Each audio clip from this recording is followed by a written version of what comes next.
Welcome. We've got a really compelling subject today.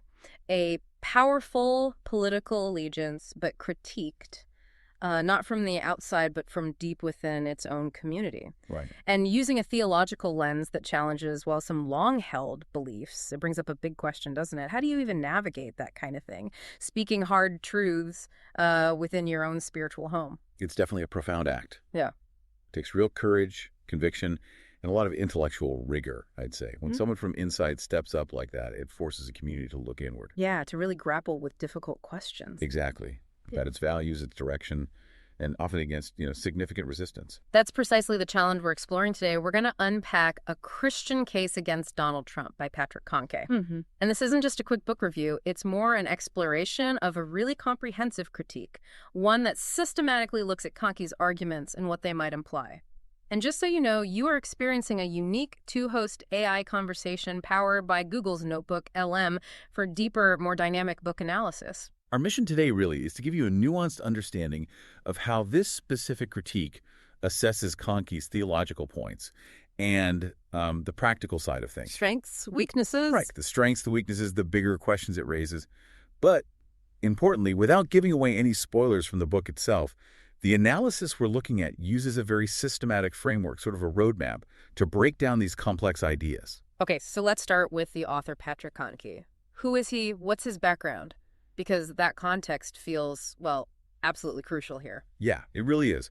Patrick Kahnke is a retired evangelical pastor, served for 2 decades.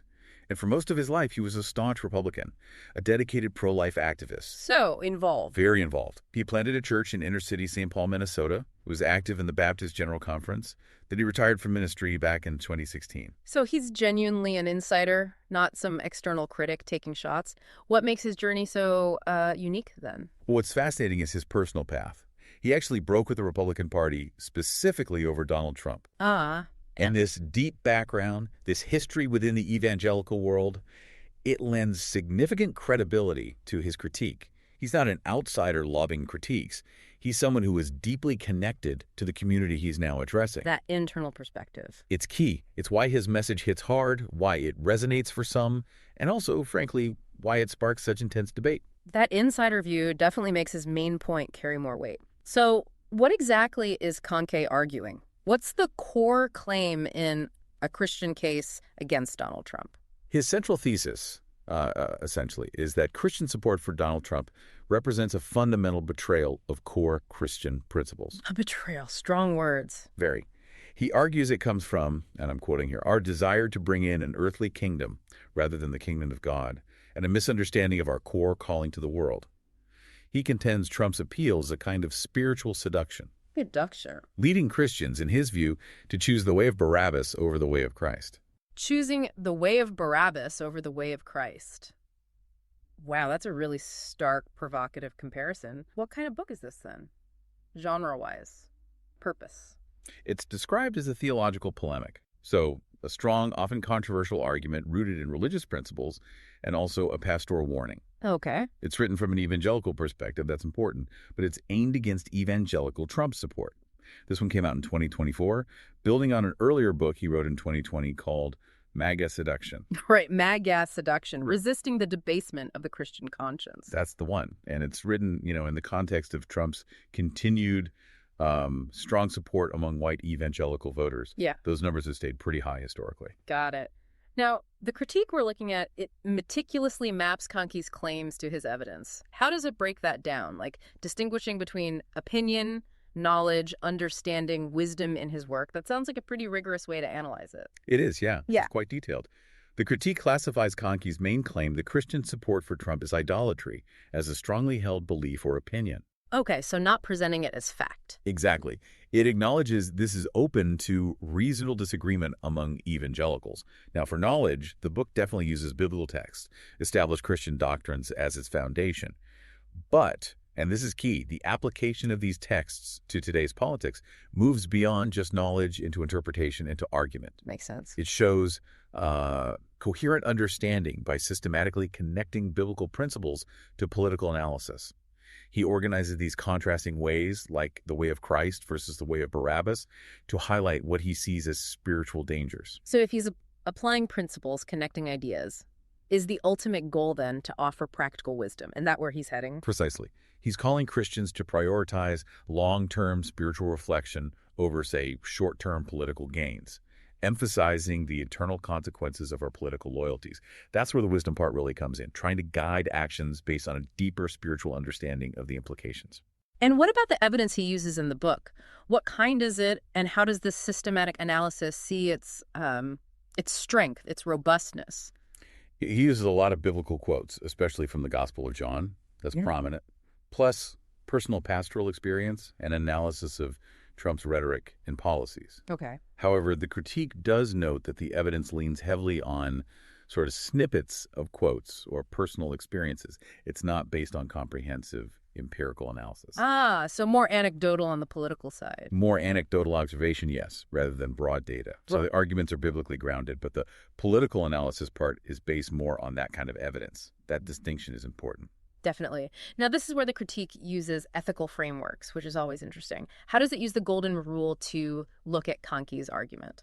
Kahnke himself uses it quite consistently in the book. He keeps asking, essentially, would Christians accept Trump's actions or rhetoric if it were directed at them or their own communities? Putting the shoe on the other foot? Exactly. He critiques what he sees as a willingness among some Christians to abandon that reciprocity, that golden rule standard, in pursuit of political dominance. The critique also picks up on something called ethical asymmetry. Ethical asymmetry? What's that? It's the idea that, in Kahnke's view, Trump supporters apply different ethical standards to their political opponents than they would accept for themselves, especially around things like character issues or democratic norms. So a double standard, basically. Yeah, that's the core idea. And, this concept of ethical asymmetry, it isn't unique to just one political group, right? It's a useful lens for spotting potential hypocrisy or double standards in any really polarized debate. It pushes you to think about applying principles consistently. That's a really crucial point. It goes way beyond this specific book. What about civic benchmarks? How does the critique evaluate the book's perspective on Trump's impact on, say, foundational civic principles? Well, Kahnke's assessment consistently shows concern that Trump's approach undermines constitutional aims rather than advancing them. He focuses on core principles, unity, justice, liberty, arguing Trump's actions often move away from those foundational democratic ideals. Okay, we've looked at ethics, civics. Let's turn to the logic of Kahnke's argument itself. What does the critique identify as the key strengths of his logical approach in the book? The book does have a very clear biblical framework. That's a strength. It systematically uses scriptural contrasts to build its case. Like the Christ versus Barabbas point earlier. Right. It applies Christian principles consistently across different political issues. And, importantly, it mostly avoids ad hominem attacks. Personal attacks? Yes. It frames the critiques more as pastoral warnings about actions and ideas, rather than personal assaults on individuals. But of course, every argument faces challenges. What weaknesses does the critique highlight in Kahnke's logical approach? Critics point to what they call a straw man tendency, meaning he might be creating a simplified, maybe even distorted version of his opponent's arguments to make them easier to knock down.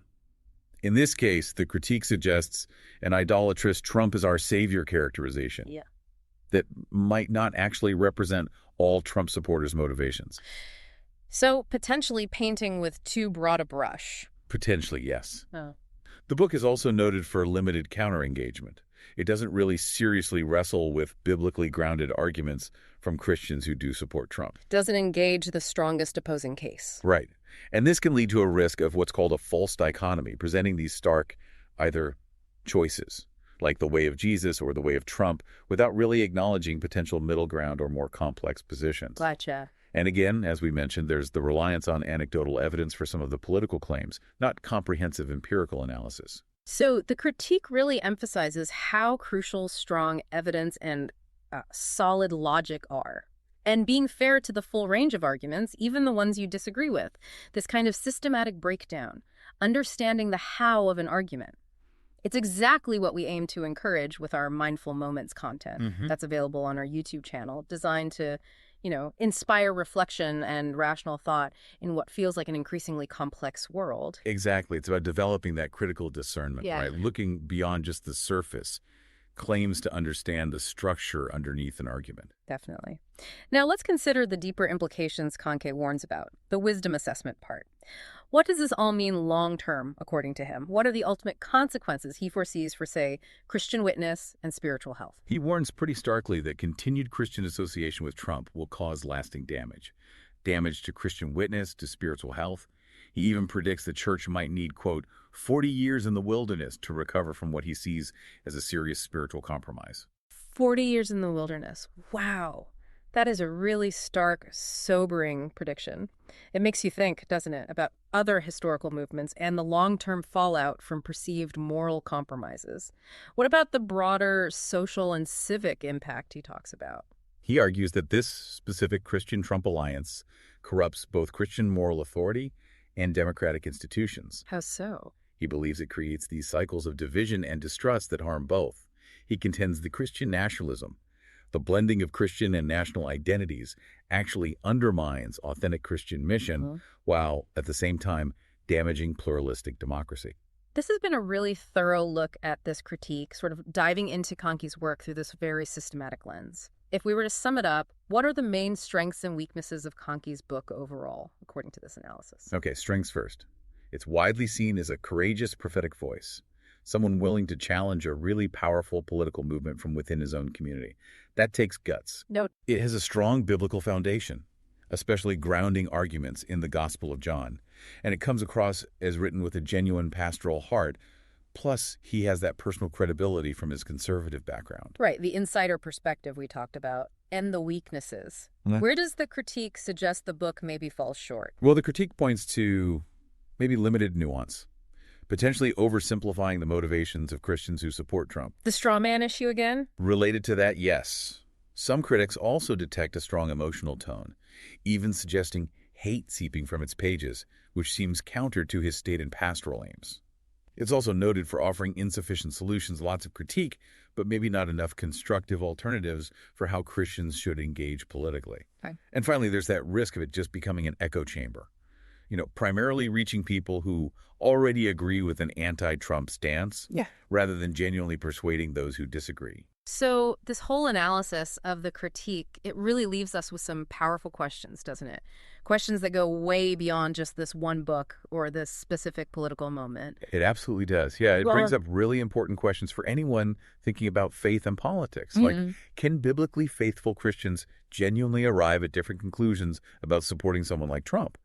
How should Christians navigate political involvement when, let's face it, all candidates are flawed? That's the perennial question. It is. And what truly marks the line between legitimate Christian political engagement and inappropriate Christian nationalism? These aren't easy questions. They require ongoing, really thoughtful engagement from everyone involved. Ultimately, though, the critique does seem to highlight the book's lasting value. Maybe in just clearly articulating the spiritual stakes involved in Christian political choices, and that call for Christians to prioritize discipleship over sheer political power. Yeah, that message definitely transcends specific candidates or elections. It's a call to long-term spiritual reflection that I think resonates regardless of your political views. And that's really the benefit of engaging with critiques like this, and frankly, the purpose behind our discussions here and on our podcasts. Exactly. It encourages all of us, hopefully you included, to think critically, to question our own assumptions, and just continually seek a deeper understanding of the information shaping our world. We really hope this exploration has given you some valuable insights into what is clearly a complex topic. It will be a shortcut to being better informed about a really significant contemporary discussion. And if you want to go even deeper. Yeah, if you want to explore the specific biblical text Kahnke uses, or maybe the broader theological historical context, you could look into the Gospel of John itself, or works by major figures like Augustine, the foundational Christian philosopher, or Dietrich Bonhoeffer. The theologian famous for resisting Nazism. Right. Or even Kahnke's earlier book, MAGA Seduction. That kind of deeper reading really helps you develop a truly informed perspective for yourself. Absolutely. Engaging with these ideas, asking the hard questions, seeking out diverse perspectives, that's how we grow in understanding and hopefully wisdom. Click the link on screen for the in-depth book analysis. Subscribe, share, purchase via the link, and most importantly, continue to think critically about the information that shapes our world.